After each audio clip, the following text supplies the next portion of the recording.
Hi guys. तो स्वागत है आपका टेक्नो थिंकर्स में।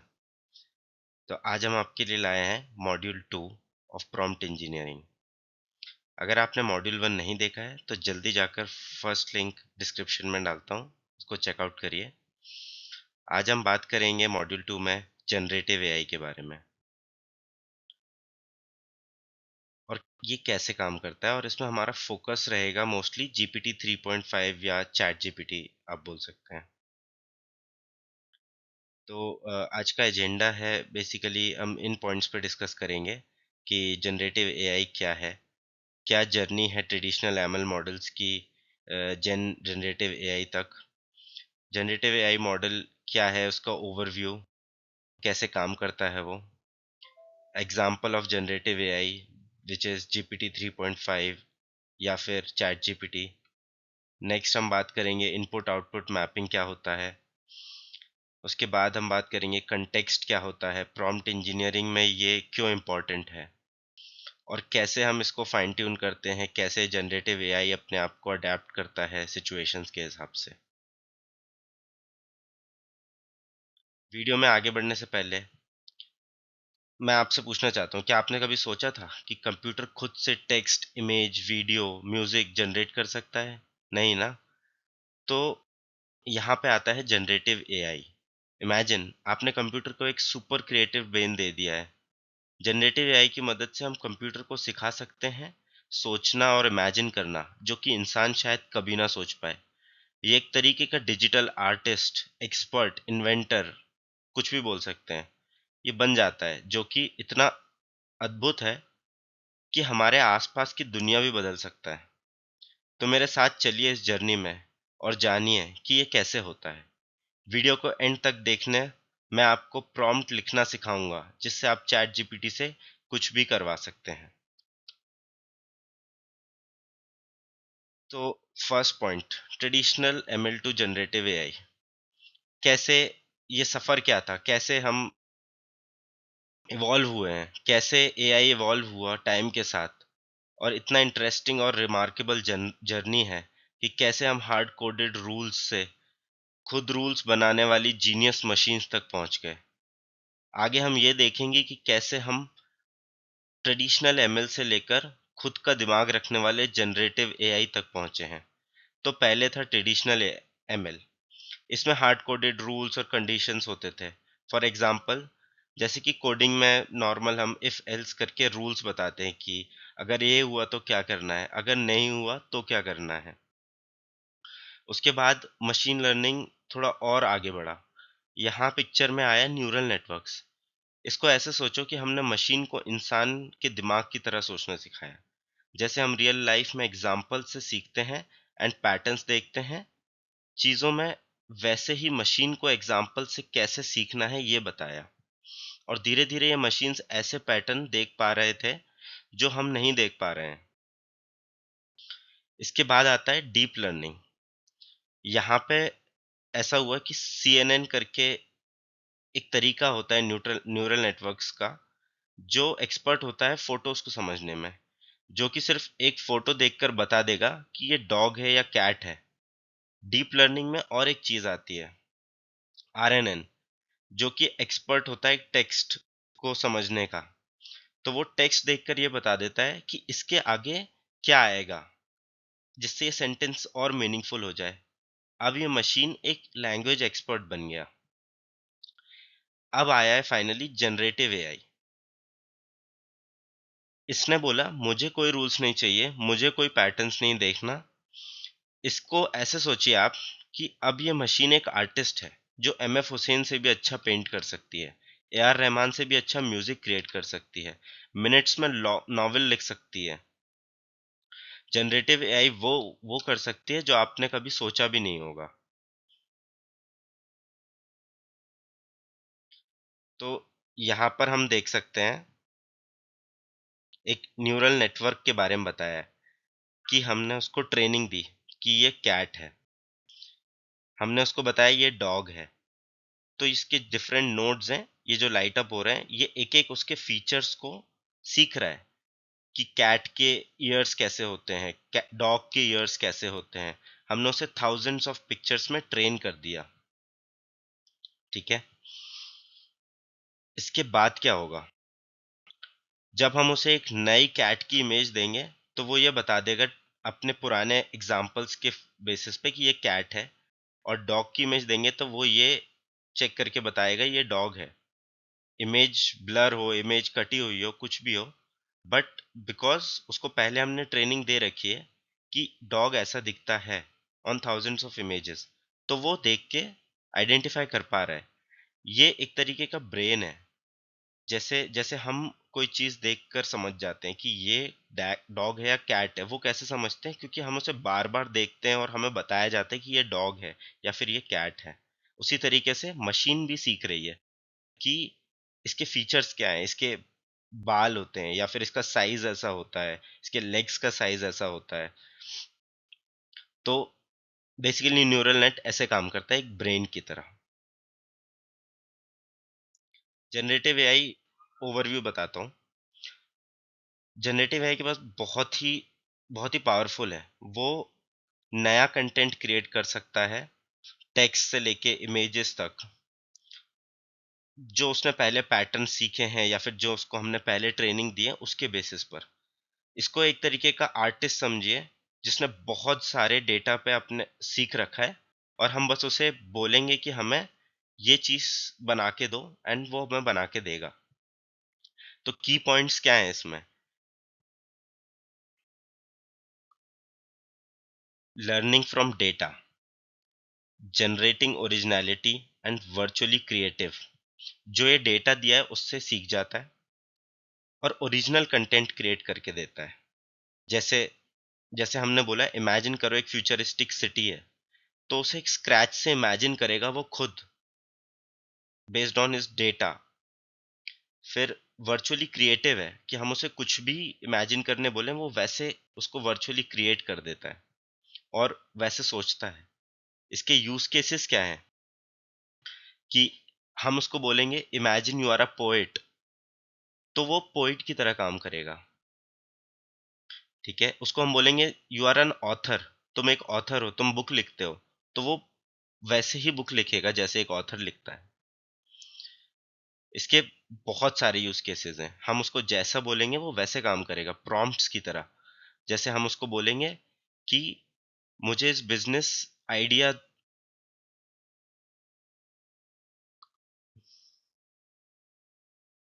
जैसे हम उसको बोलेंगे कि हमारे पास एक बिजनेस आइडिया है, इसकी हमें इंफॉर्मेशन दो, तो वो हमें वैसे ही इमेजिन करके जो उसके पास डेटा है उस पर हमें क्रिएट करके दे देगा।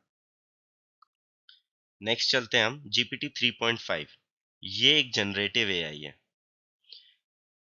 It is a genius. ये जीनियस है, ओपन एआई ने क्रिएट किया है, ओपन एआई कंपनी है। तो ये क्या करता है, ये क्रिएट कर सकता है हर टाइप का स्टफ खुद से। बस इसको वर्ड्स देने हैं, इसको बस बोलना है, प्रॉम्प्ट्स जो हम बोल रहे हैं कि तुम ये इमेजिन करो, वो वैसे करेगा। उसको हम वर्ड्स देंगे और उसको वो क्या क्या बना के दे सकता है, वी कांट इवन इमेजिन। तो जीपीटी 3 एक बहुत बड़ा स्टेप है जहाँ पे हम मशीन से बात कर पाएंगे, मशीन से एकदम स्मार्ट हो जाएंगी। तो ये एक तरीके का फ्यूचर है, दिस इज द फ्यूचर। इसमें की पॉइंट्स क्या है कि बहुत बड़े डेटा पे ट्रेंड है जीपीटी 3.5। एक नेचुरल इंटरेक्शन होता है, जैसे कि हम एक ह्यूमन से इंटरेक्ट कर रहे हैं। बहुत ही फ्लेक्सिबल होता है, फ्लेक्सिबल क्रिएटिविटी है इसमें। इससे हम क्या क्या यूज केसेस हैं, हम टेक्स्ट जनरेट कर पा रहे हैं, हम इससे चैट कर पा रहे हैं, हम इससे बोलेंगे talk to me as a as a stock expert, he will talk to us like that. वैसे बात करेगा हमसे जैसे कि इसको स्टॉक के बारे में सब पता हो। जैसे जैसे हम उससे बोलेंगे कि तुम ट्रांसलेट करके दो, मुझे इंग्लिश टू हिंदी में करके दो या फिर इंग्लिश टू जापानीज में करके दो, तो वो हमें ट्रांसलेट करके भी देगा। तो ना, ये सिर्फ लिमिटेड नहीं है इमेजेस या सिर्फ टेक्स्ट तक, इसके पास हर एक तरीके की इमेजिनेशन है। आगे चलते हैं। इनपुट आउटपुट मैपिंग क्या होती है? मान लीजिए आपको एक प्रॉम्प्ट दिया जीनियस आर्टिस्ट को कि मुझे एक ऐसी चीज बना के दो, इनटू एक मास्टरपीस बनाने के लिए। तो जनरेटिव एआई मॉडल्स क्या करता है, जीपीटी 3.5 जैसा, एक प्रोसेस के थ्रू इनपुट आउटपुट मैपिंग बोलते हैं जिसको, तो प्रॉम्प्ट्स गाइड करते हैं उसको, मॉडल को, कि कैसे तुम इमेजिन करना है और कैसे इमेजिन नहीं करना है, और कैसे इमेजिन करना है उसके बेसिस पे वो आउटपुट देता है, हमें रिस्पॉन्स क्रिएट करके देता है, या फिर हम उससे जैसे बात करना चाहते हैं वो हमें वैसा रिस्पॉन्स देगा। तो की पॉइंट्स क्या होते हैं, गाइडेड इमेजिनेशन, हम जैसा गाइड करेंगे वो वैसे हमें रिजल्ट्स देगा। प्रॉम्प्ट कंटेक्स्ट मैटर करता है, इसका मतलब क्या है कि हम जो लिखेंगे उसमें हम जितनी ज़्यादा इंफॉर्मेशन देंगे वो उतना ज़्यादा अच्छे से उसका हमें रिस्पॉन्स देगा, प्रॉम्प्ट से लेके आउटपुट तक।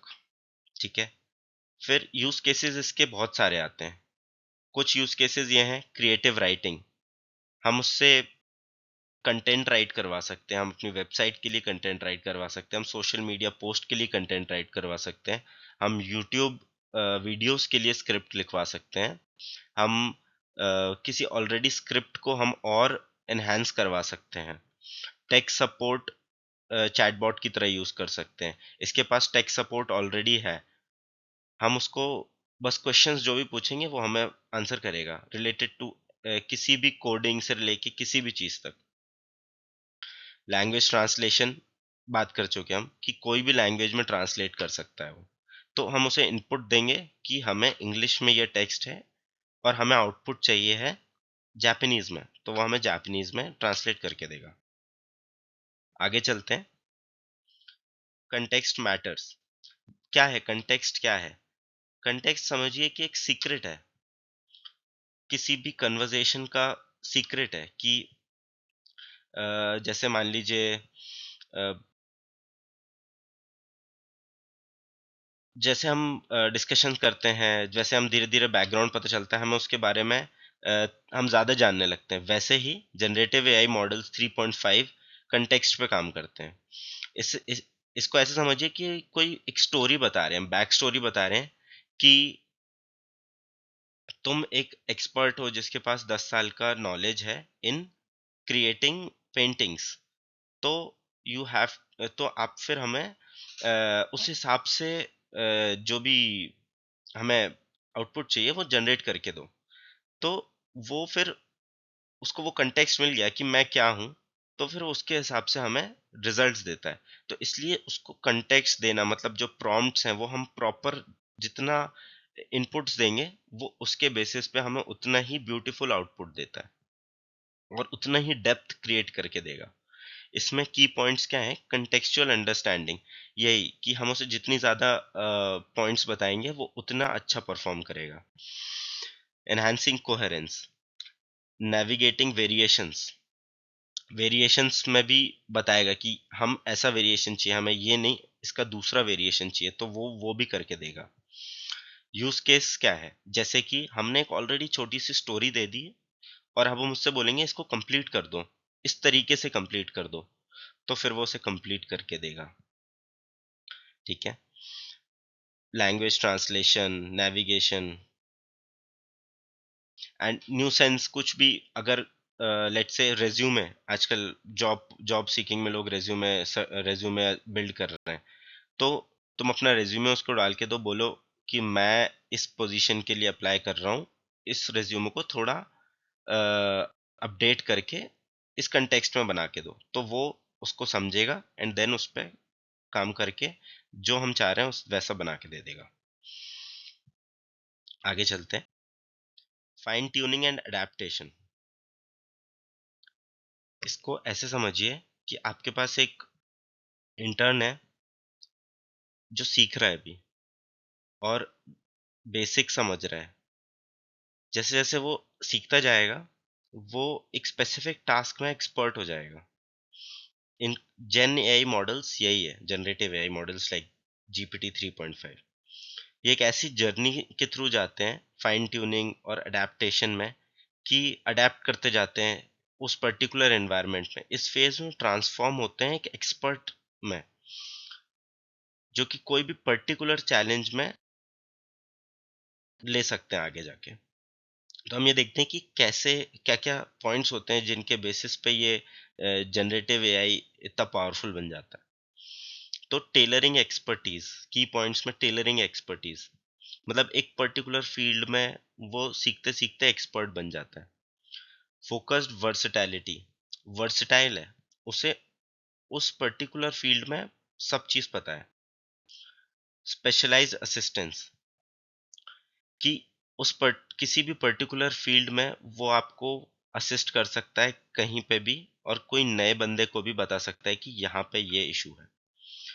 यूज केसेस क्या है? कन्वर्जेशन कमीलियन, मतलब बात करते करते ही कैन चेंज, मतलब वो किसी और में बन सकता है। जैसे हम उससे एक बार बोलेंगे कि तुम एक आर्टिस्ट हो तो वो आर्टिस्ट बन जाएगा, तुम उससे बोलोगे पोएट है तो वो पोएट बन जाएगा, तुम मुझसे बोलोगे तुम कोडिंग आती है, तुम कोडर हो, वो कोडर बन जाएगा। सो इसका एक और यूज केस है कस्टम कोड कॉन्ज्योर, मतलब कि अगर मैं उससे बोलूं कि तुम एक पाइथन में एक्सपर्ट हो, तो हमें वो उस हिसाब से अपने आप को एक्सपर्ट मान के हम उससे कुछ क्वेश्चन पूछेंगे कि मुझे इस चीज का कोड करके दो, तो वो हमें वैसा कोड करके देगा in an expert form. Industry savvy है, मतलब इंडस्ट्री स्पेसिफिक है, कि स्पेसिफिक भी बन सकता है कि हमने उससे बोला कि तुम ई कॉमर्स इंडस्ट्री में यू आर लाइक वेरी, तुम बहुत एक्सपर्ट हो, तो वो ई कॉमर्स इंडस्ट्री के हम जो भी क्वेश्चंस पूछेंगे, जो भी हेल्प मांगेंगे, उसमें वो हमारी हेल्प करेगा। तो इस तरीके से हम उसे फाइन ट्यून और अडेप्ट करते हैं, हम जैसे बोलते हैं वो अडेप्ट होते जाता है, और उसे जैसे जैसे डेटा पे ट्रेन करते हैं वो वैसा और इम्प्रूव होते जाता है। तो अभी जीपीटी 3.5 है, आगे आते आते ये बढ़ते जाएगा, जीपीटी 4, 5। तो जीपीटी 4 भी ऑलरेडी आ चुका है, वो इससे भी और अच्छा है, वो और ज्यादा चीजें कर पाता है। जीपीटी 3.5 और 4 का एक वीडियो हम ऑलरेडी बना चुके हैं, वो चेकआउट कर सकते हैं आप, लिंक मैं डिस्क्रिप्शन में डाल दूंगा। इसके बाद क्या आता है? ना कि सिर्फ chat GPT 3, but chat GPT 4 Google ने भी अपना निकाला है, गूगल बार्ड, क्लॉड 2, जो भी एक नया सेम जनरेटिव एआई है, बट ये अभी सिर्फ अवेलेबल यूके और यूएस में है, बट आप इसको वीपीएन यूज करके यूज कर सकते हैं।